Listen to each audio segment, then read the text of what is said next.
Manila dengan 10 juta penduduk merupakan kota metropolitan. Kota ini berada di pulau utama dan terbesar Filipina, yaitu Pulau Luzon. Memang di beberapa bagian kota ada daerah-daerah miskin dan kumuh, namun tetap Manila adalah kota yang indah. Bahkan kota ini mendapat julukan Mutiara Orient. Di kota ini ada kisah mengenai Maria Corazon Aquino. Dia adalah tokoh wanita tahunan untuk majalah Time tahun 1986. Cory Aquino juga wanita pertama Asia yang menjadi presiden. 21 Agustus 1983, Senator Benigno Aquino kembali ke Manila dan dibunuh begitu dia mendarat. Istrinya, Cory Aquino, seorang ibu rumah tangga yang tidak diperhitungkan dalam dunia politik. Dia mengambil keputusan untuk bangkit dari trauma kesedihannya dan memimpin rakyat untuk menentang rezim Marcos. Dan dia akhirnya tampil sebagai tokoh idola, figur simbol untuk melawan rezim Marcos. 23 November 1985, Marcos atas desakan rakyat akhirnya mengumumkan untuk pemilu yang lebih cepat. Dan 7 Februari 1986 diadakan pemilu.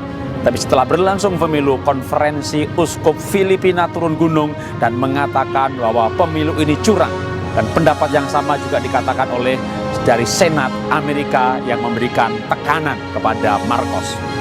EDSA sendiri singkatan dari Epifanio de los Santos Avenue, jalan raya di kota Manila, di mana orang-orang berkumpul dalam sebuah demonstrasi damai.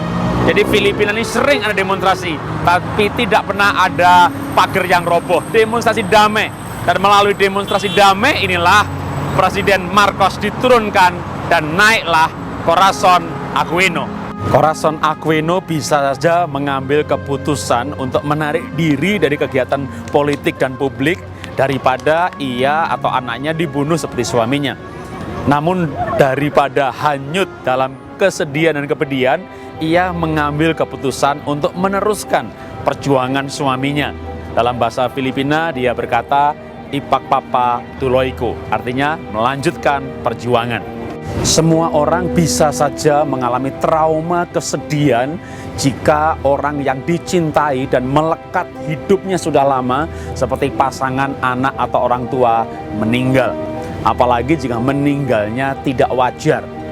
Namun pilihan ada di tangan Anda. Apakah Anda mau larut dalam trauma kesedihan, meratapi nasib dan berkata, Tuhan, kenapa terjadi? Ini tidak adil. Atau Anda mengambil keputusan untuk bangkit seperti Cory. Dan dia menggunakan justru itu sebagai kekuatan dalam hidupnya.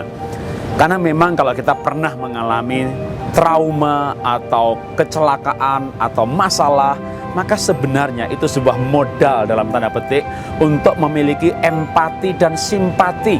Cory boleh saja mengambil sikap misalnya, waduh suaminya mati, dia seorang ibu rumah tangga, ya sudahlah cari aman aja, membesarkan anak-anak, toh dia seorang ibu rumah tangga.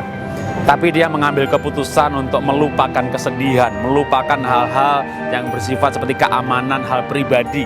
Tapi dia menggunakan kekuatan kesedihannya itu justru untuk berani tampil, bangkit untuk sebuah panggilan untuk melayani bangsanya.